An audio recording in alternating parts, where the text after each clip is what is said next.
التشجيع والتحفيز والرشوة موضوع يعني يلخبط برضو.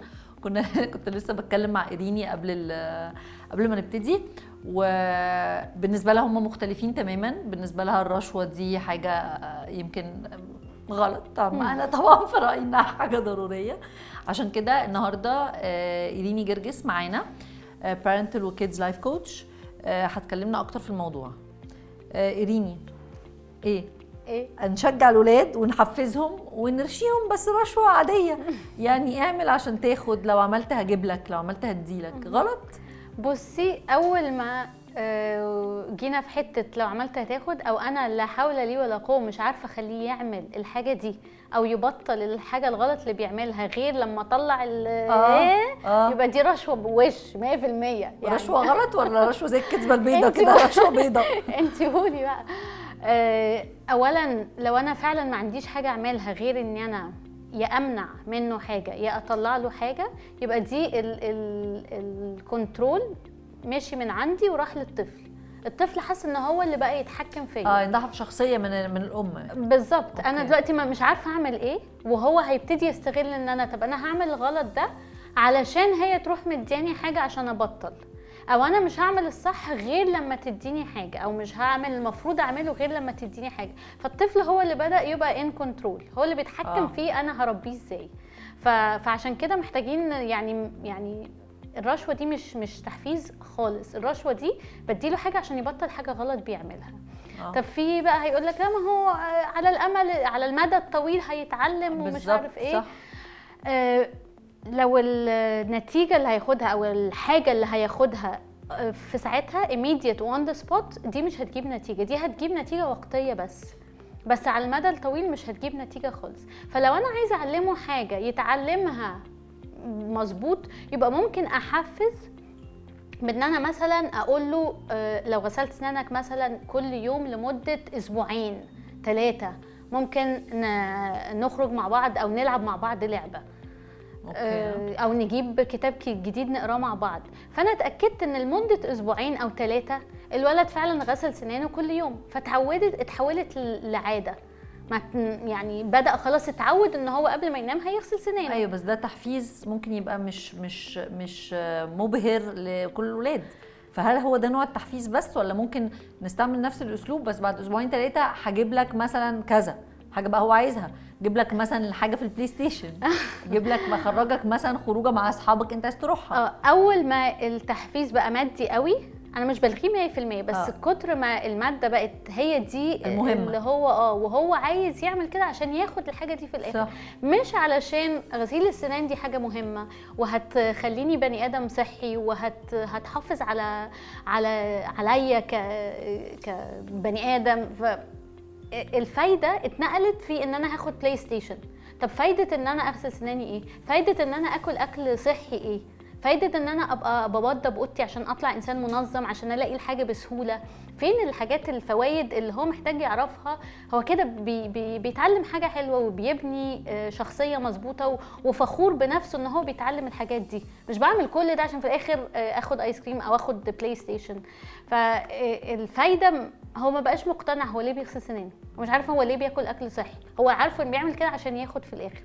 فمحتاجه اخلي الفايده تبقى على التصرف الصح اللي هو بيعمله، الفت نظره واعلمه انت بتعمل كده ليه صح، مش عشان تاخد حاجه في الاخر. مش بالغ 100% ان احنا مش هنحفز كل شويه، بس زي ما بقولك في طريقه وفي اسلوب وفي هياخد، بس مش ده الاساسي. وساعات كتيره قوي ممكن نفاجئهم بالحاجه اللي هنديها لهم. يعني هو بيبقى عمل الصح بالظبط كده. هو عمل الصح او وضب اوضته عشان هو بيوضب اوضته، فطب يلا ايه ده، تعالى نعمل حاجه مع بعض، تعالى نخرج مع بعض. ودايما النتيجه نحاول نخليها بوندنج وحاجه ليها معنى، مش بس هديه. مش حاجه ماتيريالستيك بالظبط يعني. مش حاجه ماديه، يعني حاجه كواليتي هو هيحس بيه. فلو حاجه مفاجاه وهو ما عملش الصح ده او ما بطلش الغلط ده عشان ياخد، يبقى اكيد ليه لا يعني. طب ما هو احنا ساعات بنضطر، يعني انا مثلا دلوقتي على حاجه فعليه حاصله، انا ابني 2 سنين بعوده دلوقتي بوتي تريننج. ما هو انا لازم علشان هو يرضى يقعد على البوتي هياخد حاجه دلوقتي، يعني يقعد ياخد ايباد، هيقعد ياخد بونبون، هيقعد يعني مش في السن الصغير ده مش هقدر اقول له، وحتى السن الاكبر شويه 3 سنين و4 سنين مش ممكن هقول له لو استمريت على ده في تايم فريم معين اسبوع 10 ايام اسبوعين هيبقى نتيجته كذا.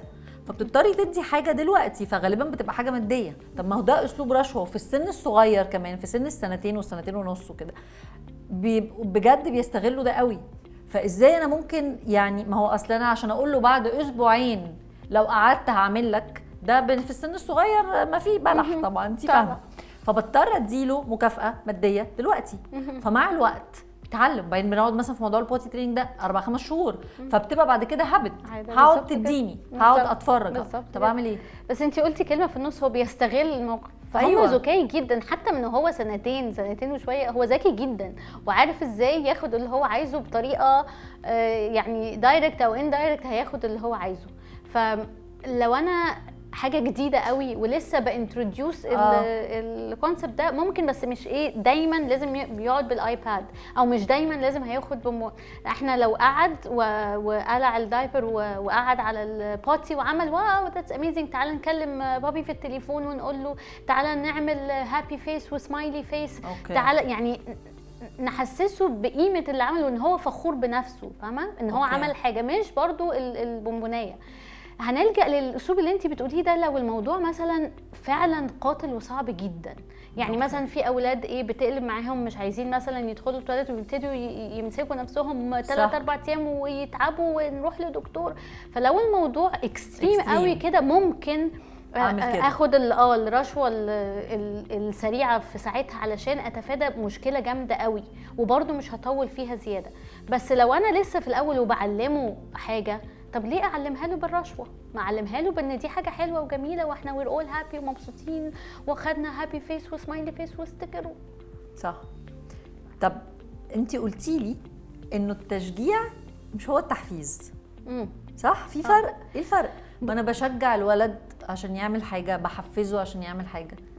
ايه الفرق؟ التشجيع بيبقى اللي هو يعني دلوقتي. التشجيع والرشوه الرشوه يعني بيستخدموها اكتر ان هو ابطل حاجه غلط بعملها، والتشجيع ان انا اعمل حاجه صح. بس الاثنين بيبقى وقتي في ساعتها بحاجه ماديه خارجيه من بره. التحفيز بيجي من جوه في ان هو حابب الحاجه اللي بيعملها دي، او مش عايز يبطل الحاجه، مش عايز يعمل الغلط اللي بيعمله ده عشان نتائجه كذا كذا كذا.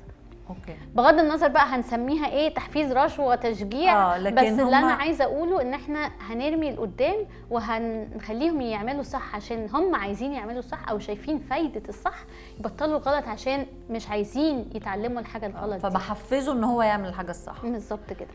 طيب فكره بقى ان انا اعمل العكس. دلوقتي انا مش هرشي الولد، بس الولد عمل حاجه غلط، فانا عايزه اشيل منه حاجه هو بيحبها كنوع من انواع العقاب. فانا دلوقتي هو ما ذاكرش مش هيخرج يوم الخميس، هو ما عملش ايا كان، ما روقش اوضته، ما اكلش كويس، ما عملش مسواش، مثلا مش هيقعد على البلاي ستيشن. ده غلط؟ بصي، هو العقاب والتأديب ده قصه تانية خالص، بس ممكن اقولها بسرعه كده. التصرف اللي عايزاه يعمله وما عملوش، هو هيتحمل نتيجه اللي ما عملوش ده. يعني لازم يبقى ليه دعوه بالتصرف. يعني هو مثلا ما ذاكرش، ايه علاقه ان هو ما ذاكرش ان هو ما ياخدش ايس كريم؟ يعني ايه علاقه ده بده؟ ما فيش اي علاقه. لا ملوش علاقه. بالظبط كده. بس بتحرميه من حاجه بيحبها عشان يعمل حاجه ما بيحبهاش. لا ما انا كده اندايركتلي قلت له ان المذاكره دي حاجه انت ما بتحبهاش، او المذاكره دي حاجه مقرفه، او لو وضبت اوضتك هتاخد، معناها ان توضيب الاوضه دي حاجه وحشه قوي، فانا بدي لك حاجه زياده عشان تحب اللي انت بتعمله ده. فهي مش كده. هي انت عندك وقت مذاكره ضيعته في تشاتنج، ضيعته في اكس بوكس، فالحاجه اللي خليتك تضيع وقت المذاكره دوت هتتاخد علشان تعوضها بوقت المذاكره.